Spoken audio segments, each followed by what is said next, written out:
बिस्मिल्लाहिर्रहमानिर्रहीम। आज हमने स्टार्ट करना है row and column spaces. Page number है 253, चैप्टर नंबर 6। ये हमारा टॉपिक रह गया था। Definition, let A be M cross N matrix over R, ठीक है। और सपोज करें A11 A12 A1n A21 A22 A2n और AM1 AM2 AMn। ये आपके पास ए की रोज़ हैं P1 P2 Pm।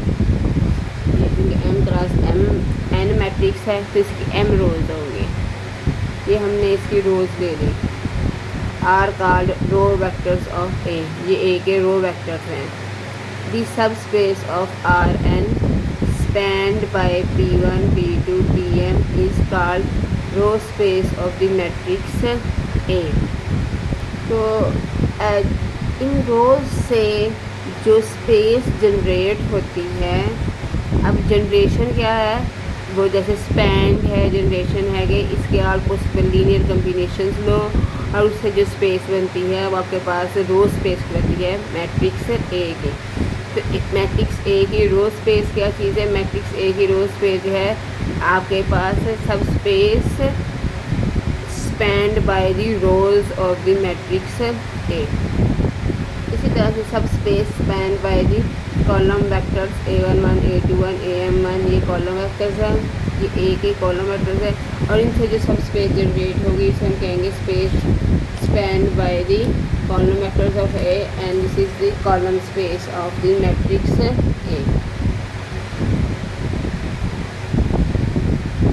ये column space of A हो जाएगी। The dimension of the row space is called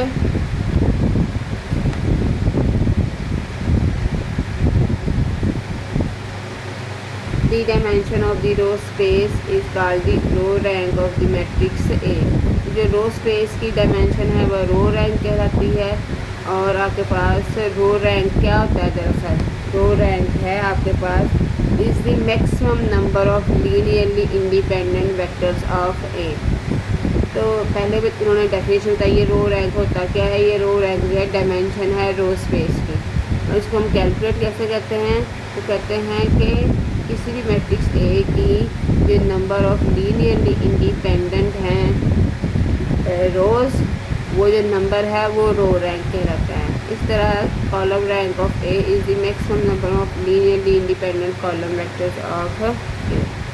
तो इसमें हमने 3 डेफिनेशंस पढ़ी हैं, रो स्पेस, रो रैंक और रो रैंक कैलकुलेट कैसे होता है। ये हमने पहले ही पढ़ रखा है कि मैट्रिक्स को एचेलॉन फॉर्म में रिड्यूस करें और जितनी नॉन ज़ीरो रोज आती हैं वो आपके पास लीनियरली इंडिपेंडेंट होती हैं और वो आपके पास रो रैंक हो जाता है। फिर हमें आपके पास रो इक्विवेलेंट मैट्रिसेस,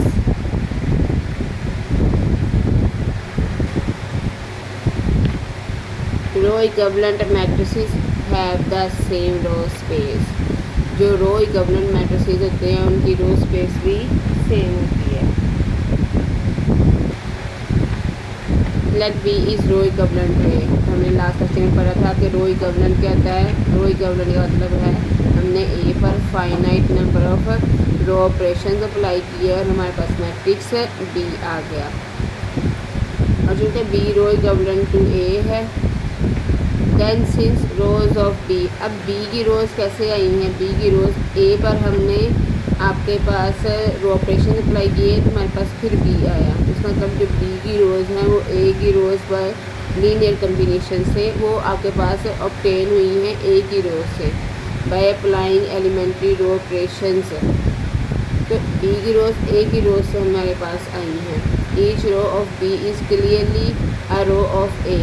तो बी की हर रो या तो ए की रो है या जो है आपके पास linear combination of rows of A है, या ए की रोज़ का लीनियर कम्बिनेशन है। जैसा कि ये मैट्रिक्स है, ये मैट्रिक्स ए था, इस पर हमने रो ऑपरेशन अप्लाई किए तो ये हमारे पास मैट्रिक्स बी आ गया। अब जो बी की रोज़ हैं, जैसे ये रो 1 है, ये बिल्कुल ए की पहली रो जैसी है। तो बी की जो रोज़ हैं या तो ए की रोज़ के बराबर है या जो है कुछ रोज़ ए की रोज़ के बराबर है और कुछ रोज़ जो हैं वो ए की रोज़ रोज़ के लीनियर कम्बिनेशंस के बराबर है, उनके ऊपर हमने ये रो ऑपरेशन ये लीनियर कम्बिनेशन है इसको इससे मल्टीप्लाई किया और फिर ये आपके पास आंसर आ गया। ठीक है जी, तो या तो ए की रोज़ के बराबर है या उसके रोज़ के लीनियर कम्बिनेशन से बराबर हैं, और बी की रोज़ जो है वो ए की रोज़ से हमारे पास आएंगे। इस लाइन की समझ आ गई आपको। Hence the row space of B is contained in the row space of A। अब चूँकि B की सारी रोज़ A की रोज़ से मिलके बनी हैं, इसलिए जो B की स्पेस है, जो B का जनरेटिंग सेट है, वो आपके पास A के जनरेटिंग सेट में कंटेन्ड करता है। On the other hand, we can apply the inverse elementary row operations to B and obtain। कल हमने लास्ट लेक्चर में पढ़ा था कि हमारे पास जब हम रिवर्स एलिमेंट्री ऑपरेशन लगाते हैं तो दोबारा वो मैट्रिक्स आ जाता है। तो बी के ऊपर रिवर्स एलिमेंट्री ऑपरेशंस लगाएंगे तो हमारे पास ए आ जाएगा। तो ए से बी हासिल हो जाता है, बी से ए हासिल हो जाता है। तो इसलिए जो ए की रोज़ है वो बी की रोज़ के कम्बिनेशंस के बराबर है, और जो बी की रोज़ है वो ए की रोज़ के कम्बिनेशन के बराबर है। Hence the row space of A is contained in the row space of B। Thus row space of A is equal to row space of B। तो जो रो इक्विवेलेंट मैट्रिसेस होते हैं उनकी रो स्पेसिस सेम होती हैं, बराबर होती हैं।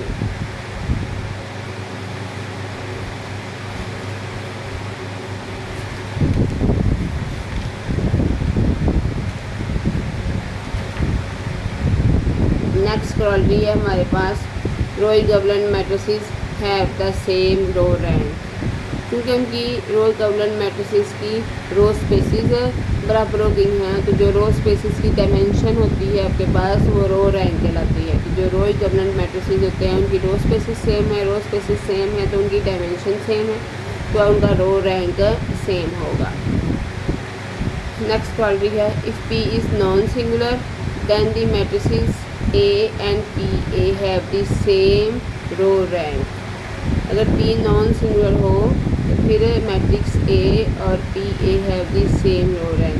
पी चूँकि नॉन सिंगुलर है तो इसका मतलब है कि ये आइडेंटिटी मैट्रिक्स के आपके पास इक्विवेलेंट हो गया है, और आपके पास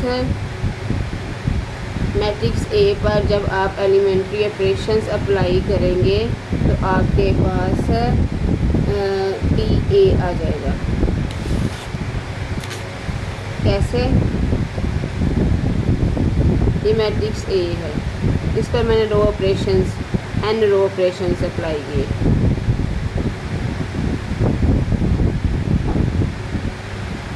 इसका मतलब है कि मैंने इसको एन एलिमेंट्री मैट्रिसेस के साथ मल्टीप्लाई कर दिया। अब ये सारे एलिमेंट्री मैट्रिक्स इनकी प्रोडक्ट का नाम रख लिया मैंने पी ए। तो आपके पास A is equivalent to row equivalent to P A हो गया। क्योंकि ये सारे एलिमेंट्री मैट्रिसेस नॉन सिंगुलर हैं तो इनकी जो प्रोडक्ट वाला मैट्रिक्स होगा वो भी नॉन सिंगुलर होगा। तो P A is row equivalent to A. और अभी भी हमने शो किया है कि जो रो इक्विवेलेंट मैट्रिसेस होते हैं उनकी रो स्पेसिस भी सेम होती है और उनके रो रैंक्स भी सेम होते हैं। तो लिहाजा जब हम किसी मैट्रिक्स को किसी नॉन सिंगुलर मैट्रिक्स के साथ मल्टीप्लाई कर देते हैं तो फिर भी आपके पास पी ए और जो ओरिजिनल मैट्रिक्स है उनकी रो स्पेसिस भी सेम रहती हैं और उनके रो रैंक्स भी सेम रहते हैं। नेक्स्ट क्वालिटी है आपके पास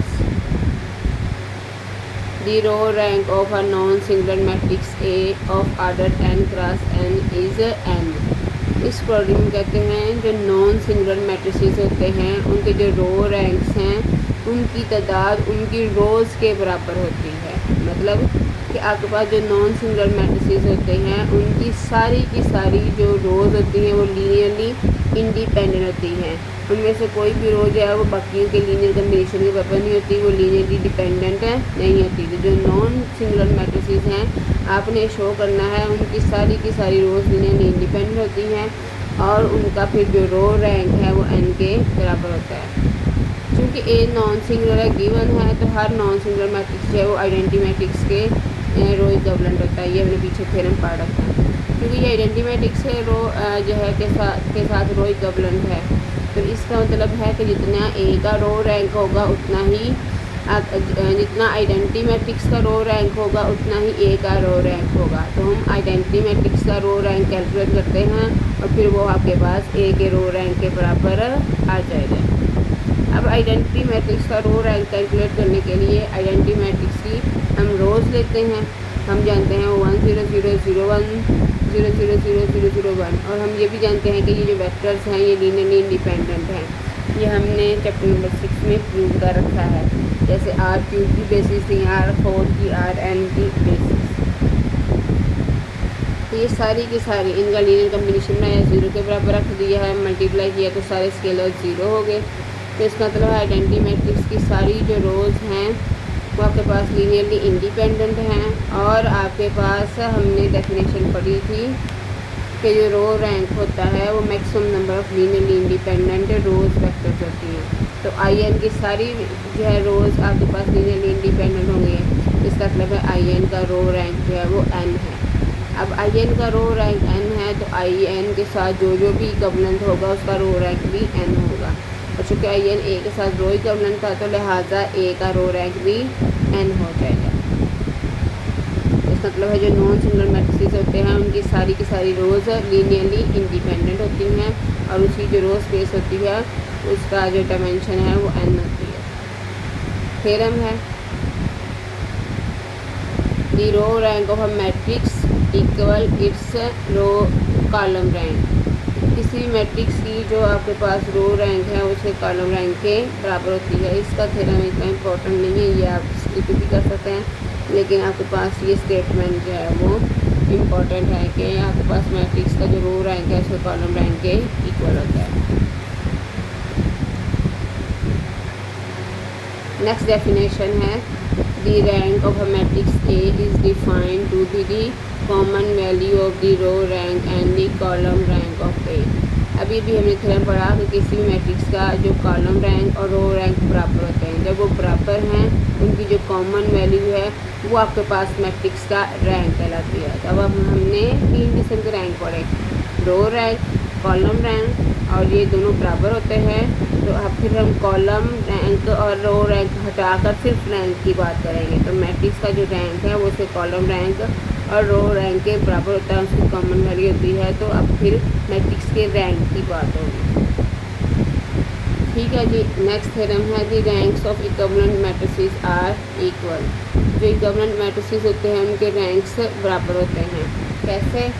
अभी ये भी हमने शो किया है। जो इक्विवेलेंट मैट्रिसेस हैं आपके पास नंबर 1, उनकी रो रैंक्स इक्वल है। रो रैंक्स इक्वल हैं तो आपके पास रो रैंक्स किसके बराबर हैं? कॉलम रैंक्स के। ये भी अभी भी थ्योरम पड़ा है। ये दोनों बराबर हैं तो इसका मतलब है कि उनके रैंक्स आर इक्वल, उनके रैंक्स इक्वल हैं। तो जो इक्विवेलेंट मैट्रिसेस होते हैं उनके रैंक्स इक्वल होते हैं। नेक्स्ट थ्योरम है हमारे पास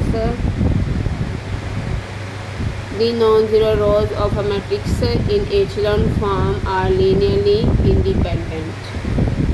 वैसे जब आप मैट्रिक्स को एचलन फॉर्म में कन्वर्ट करते हैं तो एचलन फॉर्म में जब जो नॉन ज़ीरो रोज़ आती हैं वो लाजमी लीनियरली इंडिपेंडेंट होती हैं। तो ये आपके पास लीनियरली इंडिपेंडेंट रोज़ कैलकुलेट करने का एक नया तरीका है। एक तरीका तो ये है कि आप उनके लीनियर कम्बिनेशंस बनाएं, 0 के बराबर कर दें और फिर स्केलर्स कैलकुलेट करें तो पता चल जाएगा कि वो लीनियरली इंडिपेंडेंट है कि नहीं। और दूसरा तरीका क्या है कि आप मैट्रिक्स को एचलन फॉर्म में कन्वर्ट करें तो जो नॉन ज़ीरो रोज़ आएंगी वो लीनियरली इंडिपेंडेंट होंगी। जैसा कि ये एग्जांपल है आपके पास। तो एग्जांपल हमारे पास बार बार काफ़ी चीज़ों में यूज़ हो रही है। ये मैट्रिक्स ए है, इस पर हमने रो ऑपरेशन अप्लाई किए और इसको हमने एचलन फॉर्म में कन्वर्ट किया। अब एचलन फॉर्म में जब कन्वर्ट किया तो इसकी कितनी नॉन ज़ीरो रोज़ है? 2, पहली और दूसरी। इसका मतलब है कि इसकी पहली 2 रोज़ जो हैं वो लीनियरली इंडिपेंडेंट है और तीसरी जो है वो बाकियों के लीनियर कम्बिनेशन के बराबर थी, इसलिए वो 0 हो गई। तो जब आप मैट्रिक्स को एचलन फॉर्म में कन्वर्ट करते हैं तो जो नंबर ऑफ़ रोज़ होती हैं वो लीनियरली इंडिपेंडेंट होती हैं। प्रूव प्रूफ है। Suppose the non zero rows Pn minus one P1 of a matrix in echelon form are linearly independent. Suppose करें कि जब हमने मैट्रिक्स को एचेलॉन फॉर्म में कन्वर्ट किया तो जो रोज़ आई हैं Pn माइनस वन, ये जो है लीनियरली, ये नॉन ज़ीरो रोज़ हैं और हमने इनको सपोज कर लिया। प्रूव हमने करना था कि ये लीनियरली इंडिपेंडेंट है, लेकिन हमने कंट्रेरी सपोज कर लिया कि ये लीनियरली इंडिपेंडेंट नहीं बल्कि लीनियरली डिपेंडेंट है। हमने लीनियरली डिपेंडेंट सपोज कर लिया इनको। देन वन ऑफ द रोज, चूँकि ये लीनियरली डिपेंडेंट हैं तो हमने पीछे रिज़ल्ट पढ़ रखा है, थ्योरम पढ़ रखा है कि जो linearly dependent set of vectors होता है फिर उनमें से एक जो है वो बाकियों के लीनियर कम्बिनेशन के बराबर होता है। तो आप में से इनमें से एक रो Pm जो है वो प्री सेटिंग आपके पास रोज़ के लीनियर कम्बिनेशन के बराबर होगी, such that Pm is equal to Am plus one Pm plus one Am plus two Pm plus two An Pn, इनके लीनियर कम्बिनेशन के बराबर है। अब सपोज करें कि K का ये Pm की बात होने लगी, इसका kth कंपोनेंट और is it's first non zero element. चूँकि ये मैट्रिक्स जो है एचेलॉन फॉर्म में है तो इसकी जो हर रो होगी उसकी जो फर्स्ट नॉन ज़ीरो एंट्री है उससे पहले बाकी एंट्रीज ज़ीरो होगी। ठीक है जी। तो कहते हैं कि इसका जो पहला कंपोनेंट है नॉन ज़ीरो वो kth पोजीशन पर है। जैसे आपके पास ये एग्जांपल है, ये सेकंड रो है तो इसकी जो फर्स्ट नॉन ज़ीरो एंट्री है वो आपके पास सेकंड पोजीशन पर है और उससे पहले आपके पास ज़ीरोज़ है। तो इसी तरह हम सपोज करते हैं कि ये जो Pm है इसकी जो फर्स्ट नॉन ज़ीरो एलिमेंट है वो kth पोजीशन पर है। Then since the matrix is in echelon form the kth components of Pm plus one Pm plus two Pn are zero and so the kth component of Pm is this। अब वो इस side की और इस side के components को compare कर रहे हैं। इस साइड के कंपोनेंट को हमने सपोज कर लिया था कि वो जो है वो kth पोजीशन पर है, आपके पास नॉन ज़ीरो है। अब ये जो दूसरी साइड है आपके पास मैट्रिक्स जो है वो एचेलॉन फॉर्म में है। जैसे आपके पास फ़र्ज़ करें ये मेरे पास एक मैट्रिक्स है, आइडेंटिटी मैट्रिक्स है, लेकिन ये आपके पास एचेलॉन फॉर्म में है। तो अगर ये हमारी Pm है तो ये हमारे पास Pm प्लस वन है।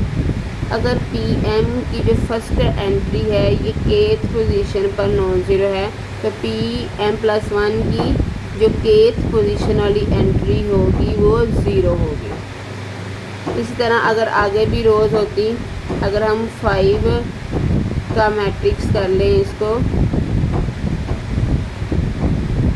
तो जो Pm प्लस टू है इसकी भी जो kth एंट्री है वो भी ज़ीरो होगी।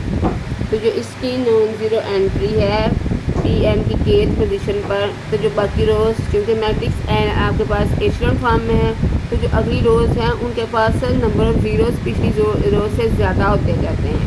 तो आपके पास अगली जो आपके पास रोज़ हैं उनकी kth जो आपके पास पोजीशन पर एंट्रीज़ हैं वो ज़ीरो होंगी। Then since matrix is in echelon form the kth components of Pm plus one Pm plus two Pn, इन सब के जो kth कंपोनेंट हैं वो ज़ीरो होंगे। इन सब के kth कंपोनेंट ज़ीरो हैं, तो ये भी ज़ीरो, ये भी ज़ीरो, ये भी ज़ीरो। तो इसका मतलब है कि फिर Pm का kth कंपोनेंट क्या आ जाएगा, वो भी ज़ीरो हो जाएगा क्योंकि Pm इनके लीनियर कम्बिनेशन के बराबर हमने कह दिया है। ये तो कंट्राडिक्शन आ गई क्योंकि हमने सपोज किया था कि उसका first non zero element kth position पर है, लेकिन जब हमने इनके kth एलिमेंट्स निकाले और सारे के सारे ज़ीरो हुए तो चूँकि ये साइड इस साइड के बराबर है तो Pm का भी kth एंट्री ज़ीरो हो गई, कंट्राडिक्शन आ गई। अब ये कंट्राडिक्शन क्यों आई, क्योंकि आपने सपोज किया था कि आपके पास ये जो रोज़ हैं ये लीनियरली इंडिपेंडेंट नहीं बल्कि डिपेंडेंट हैं। इसका मतलब जो आपने सोचा होगा, सोचा और ठीक क्या है, ठीक ये है कि जब मैट्रिक्स को आप एचेलॉन फॉर्म में रिड्यूस कर देते हैं जो नॉन ज़ीरो रोज़ होती हैं वो लीनियरली इंडिपेंडेंट होती हैं। नेक्स्ट corollary है आपके पास the rank of a matrix is equal to the number of non-zero rows in its echelon form।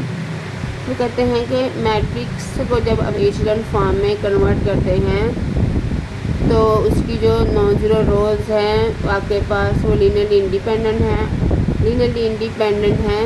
तो फिर आपके पास वो मैट्रिक्स ए की जो है स्पेस जनरेट कर रही हैं, मैट्रिक्स ए की स्पेस जनरेट कर रही हैं। तो आपका जो रैंक होता है वो हमने क्या डिफ़ाइन किया है, रैंक हमने डिफ़ाइन किया है this is the maximum number of linearly independent vectors of A. ठीक है जी। तो जितनी लीनियरली इंडिपेंडेंट रोज़ आएंगी आपके पास उतना ही मैट्रिक्स का रैंक हो जाएगा। तो rank of a matrix is equal to number of non zero rows in its echelon form. तो ये हमारा जो है रैंक वाला टॉपिक जो है वो कवर हो गया है। इसके बाद इंशाल्लाह हम सिमेट्रिक मैट्रिसेस और डायगोनलाइजेशन करेंगे और फिर हम दूसरे नोट्स से भी कुछ पढ़ेंगे।